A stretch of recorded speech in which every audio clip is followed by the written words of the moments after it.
나라면 가능하다 이렇게 생각을 했다는 거예요. 시간이 좀 지나고 나니까 나 역시도 다른 와이프들과 다름없는 불평불만과 그걸 똑같이 하고 있었다는 거예요. 인생을 업그레이드 시키는 데 있어서 정말 중요하다고 생각은 하거든요. 하지만 책을 길게 보면 사람이 다 거기서 거기에요. 안녕 여러분, 가연입니다. 여러분, 오늘은 자기계발을 다루는 유튜버라면 한 번쯤은 한다는 그 주제를 가지고 왔고요. 오늘 제가 할 얘기는 살짝 결이 좀 다른 것 같아요. 20대나 30대 초반에 이거를 잘 몰라두면 인생이 되게 잘 풀리는 것 같지만 40대, 50대 이렇게 가면 인생이 갑자기 막 이렇게 꼬이기 시작하는 그런 얘기들을 해보려고 하고, 사실 제 얘기도 있지만 제 주변을 좀 관찰하고 한 얘기라서 조금 더 멀리 보는 얘기인 것 같습니다. 기초부터 시작을 하도록 하겠습니다. 그리고 제 잠옷 물어보시는 분들 꽤 많이 계셨는데 말씀을 드릴 수가 없어요. 이 잠옷의 출처를. 왜냐, 노상에서 5,000원 주고 산 거거든요. 날씨가 추워져가지고 이걸 이제 안 입어야 되는데 너무 편해. 아무튼 기초는 이거 아벤느 시칼파트. 요즘에 제가 메이크업 하면서 가장 신경 많이 쓰는 게 보습. 너무너무 잘 쓰고 있는 SOS 크림이 있었잖아요. 세럼 라인이더라고요. 그래서 이것도 장벽 지켜주는 용이라고 해가지고 잘 쓰고 있습니다. 무엇보다 너무너무 촉촉해서 잘 쓰고 있어요. 그리고 짜잔! 제가 요즘에 되게 잘 쓰고 있는 건데 릴리브 그로우터 헤어 앰플이거든요. 제가 얼마 전에 친구를 만났는데 친구가 저한테 야, 너는 머리가 하나도 안 빠졌다 이러는 거예요. 근데 저도 24주 영상인가 브이로그에서 제가 봐도 좀 머리숱이 없긴 하더라고요. 어떤 분이 쓰고 지우셨던데 언니 이마 어디까지 넓어질 거예요? 물론 저도 느끼고 있었어요. 머리를 감고 머리를 말리면 머리가 너무 많이 빠지는 거예요. 문제 있는 거 아닌가 싶을 정도로 좀 많이 빠졌었는데 실제로 임산부의 80% 정도가 탈모를 경험을 한대요. 그래서 그때부터 제가 이것저것 괜찮다는 걸 좀 써봤는데, 그로우턴을 꾸준히 쓴 이유가 특허받은 성분이라고 해가지고 24주부터 오늘이 30주가 조금 넘었으니까 한 6주에서 7주 정도 꾸준히 썼는데 괜찮은 것 같은 거예요.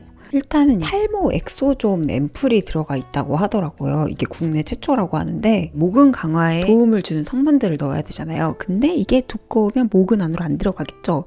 근데 얘는 모근보다 더 작은 입자여가지고 이 모근 속으로 쏙쏙쏙쏙 잘 들어간다는 거예요. 그래서 그런지 제가 이걸 바르고 좀 두피가 건강해진다? 이런 느낌도 들고 머리가 좀 힘이 생긴다? 근데 제일 중요한 거, 이걸 임산부가 써도 되냐?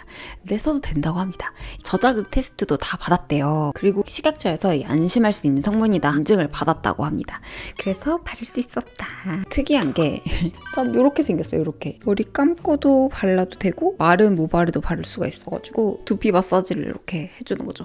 멘톨 성분도 들어있고 특허받은 한약재 성분이 3가지나 들어가 있대요. 그래서 두피에 열을 내린다고 하더라고요. 피부도 그렇고 두피도 그렇고 열을 좀 내려야 되는 거 알고 계시죠? 그래야지 각질, 가려움, 호루지 이런 거를 다 예방을 할 수가 있는데 두피가 시원해지니까 너무 기분이 좋고 뭔가 샵에서 약간 마사지 받는 그런 느낌이더라고요. 물론 여러분 이거를 바른다고 해가지고 유전적인 탈모가 막 없어지고 이런 건 아니에요. 이런 게 있으면 진짜 이 세상 불을 다 가져갔겠죠.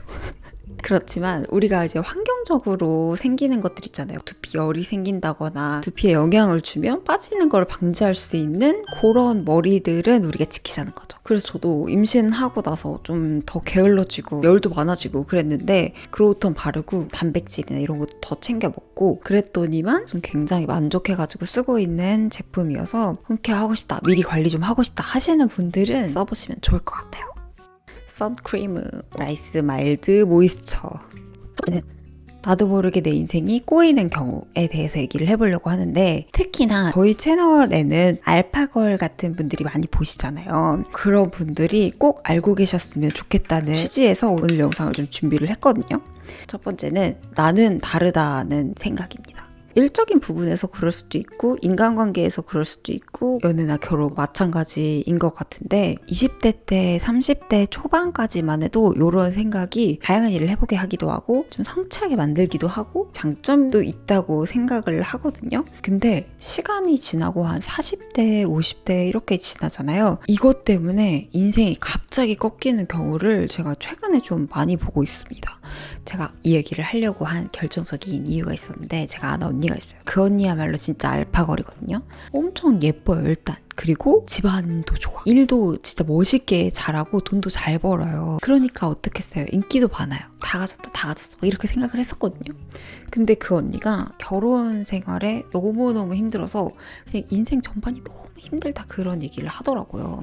저한테 해줬던 얘기가 많은 생각을 하게 했는데 결혼, 연애, 누구를 잘 만나지 뭐 이런 얘기를 하는 게 절대 아닙니다. 맞을 수도 있는데 그 언니가 결혼을 할 때 주변에서 조금 말렸어요. 그 남자분이 너무 외부 활동을 좋아하고 결혼과는 좀 결이 안 맞는 그런 느낌이에요.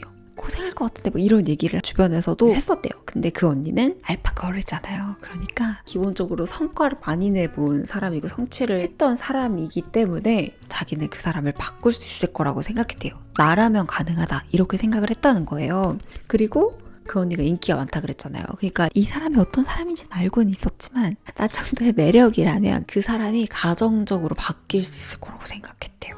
그랬는데 결혼을 하고 시간이 좀 지나고 나니까 나 역시도 외부 활동을 너무 좋아하는 그 남편을 만난 다른 와이프들과 다름없는 그런 하소연과 불평불만과 그걸 똑같이 하고 있었다는 거예요. 나는 다를 줄 알았는데 내가 너무 나를 과대평가했다. 그 얘기를 하더라고요. 뭔가를 많이 잃어본 사람일수록 이런 실수도 꽤 많이 하는 것 같아요. 근데 솔직히 여러분들도 그런 생각 하지 않아요? 저 같은 경우에는 참는 거에 자부심이 있고 좀 잘한다고 어렸을 때부터 생각을 했었어요. 참는 거가 무엇이냐? 오래 달리기 같은 거 있잖아요. 남자애들이랑 같은 기록을 세워가지고 들어오고 그랬었어요. 그 정도면 뭐 다 할 수 있는 거 아닌가? 요거 약간 요런 생각을 했었거든요. 그게 20대 때까지는 통하더라고요. 그랬었는데 30대 중반에 얻은 게 무엇이었다? 우울증과 공황장애였다. 몸에서 신호가 좀 오고 주변에서 약간 시그널이 좀 안 좋아지고 할 때 멈출 줄도 알아야 되는데 저는 제가 잘 참는다고 생각해서 괜찮을 거라고 생각을 했었단 말이에요. 근데 저는 30대 초중반에 와가지고 진짜 다행이라고 생각해요. 되게 중요한 시기에 막 40대 이렇게 터지면은 인생에 너무 큰 사고가 생길 수도 있는 거죠. 그래서 난 다르다 하고 뭔가 시도해보고 이런 거는 인생을 업그레이드 시키는 데 있어서 정말 중요하다고 생각은 하거든요. 하지만 책을 길게 보면 사람이 다 거기서 거기에요.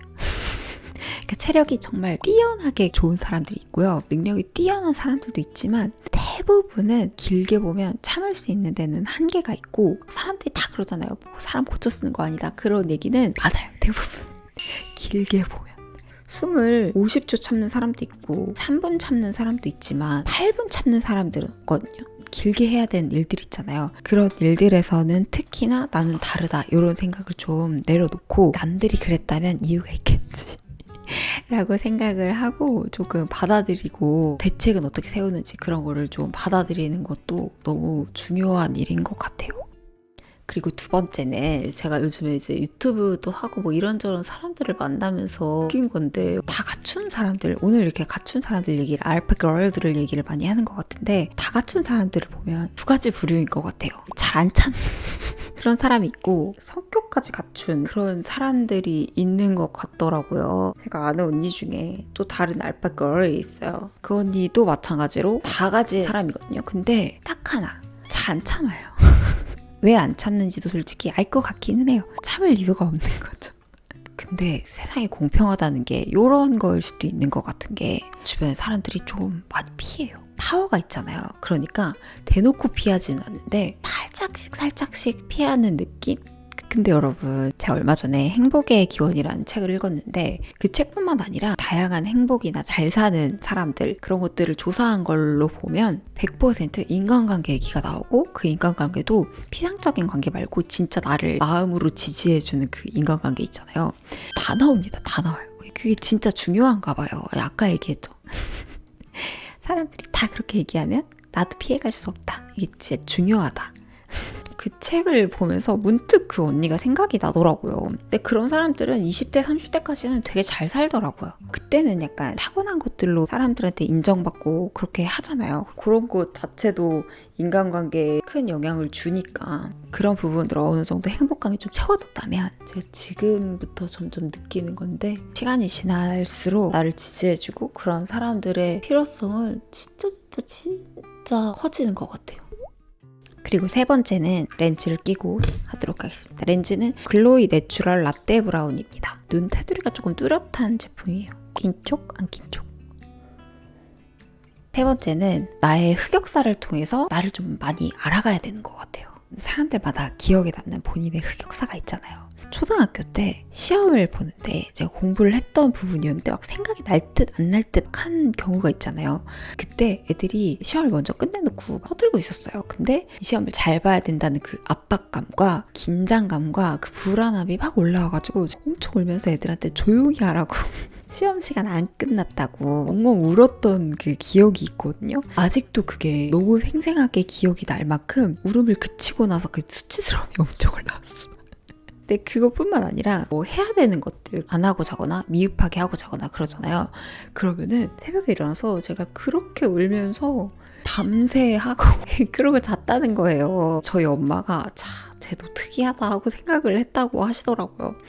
심지어 전 지금도 해야 될 그 양이 있잖아요. 편집이나 뭐 촬영이나 그거를 해놓고 자지 않으면 잠에서 그렇게 악몽을 꿔요. 누가 쫓아와서 제 막 목을 조르고 많이 꾸는데 저는 불안이 좀 높은 사람인 거죠. 근데 그거를 20대까지만 해도 잘 몰랐어요. 저는 솔직히 심리 공부할 때까지만 해도 제가 불안이 높은 사람이라는 거를 전혀 몰랐어요. 그래서 제가 저랑 잘 맞지 않았던 일들에 저를 굉장히 많이 끼워 넣었었던 것 같은 거예요. 저 같은 사람들은 한 번에 쇼부를 봐야 되는 것들 있잖아요. 뭐 예를 들어서 악기를 해서 대회를 나간다거나 그런 것들에 엄청 압박을 받기 때문에 안 맞는 체질인 거예요. 특히나 예체능 같은 경우에는 한두 명 살아나고 이런 필드잖아요. 그러니까 저는 그런 데에 가면 트라우마가 생기고 그럴 만한 사람이었는데 그거를 모르고 제가 어렸을 때 악기 전공을 했었고 저랑 맞지 않았던 일들을 계속하면서 계속 절망감을 좀 많이 느꼈던 것 같아요.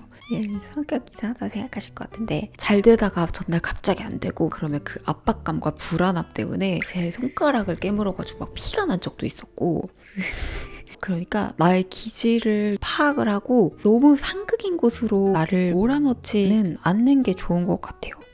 유튜브 같은 경우에는 그때그때마다 조회수도 나오고 되게 성과주의잖아요. 그렇기 때문에 불안이 높은 사람들이 이제 선택할 만한 일은 사실 아니긴 해요. 근데 유튜브의 장점이 무엇이냐? 소수가 나를 픽하지 않아도 돼요. 예를 들어서 뭐 연예인들이나 그런 분들은 작품이 안 들어오면 작품을 할 수가 없잖아요. 근데 저는 제가 계속 찍어내서 여러분들한테 계속 드리면 여러분들이 그 중에 이거는 괜찮네 하고 이렇게 들어와 보실 수도 있고 이 컨텐츠가 좀 조회수가 안 나오면 다음 컨텐츠를 이제 심기일전 해가지고 만들 수도 있고 약간 요렇기 때문에 그래도 덜 하거든요.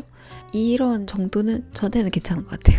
이게 다 맞을 순 없죠. 하지만 상극인 부분을 내가 계속 잡고 하고 싶다고 해서 계속 잡고 있게 되면 글쎄요, 저는 버티는 것만이 답이라고 생각을 하지 않아서 그런지 너무 상극인 곳에 나를 갖다 놓으면 남는 거는 상처밖에 없을 수도 있다.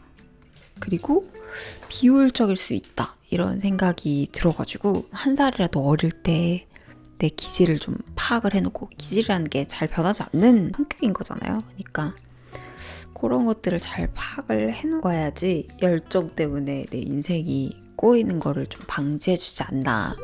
오늘 얘기는 내 인생이 꼬이는 과정 해가지고 커리어에 대해서 막 많은 유튜버 분들이 하시는 말씀이랑은 조금 결이 다른 것 같은데 이런 것도 알면 참 좋을 것 같아가지고 준비를 해봤고요. 좀 도움이 되셨으면 좋겠습니다. 그러면 다음에 만나요. 안녕.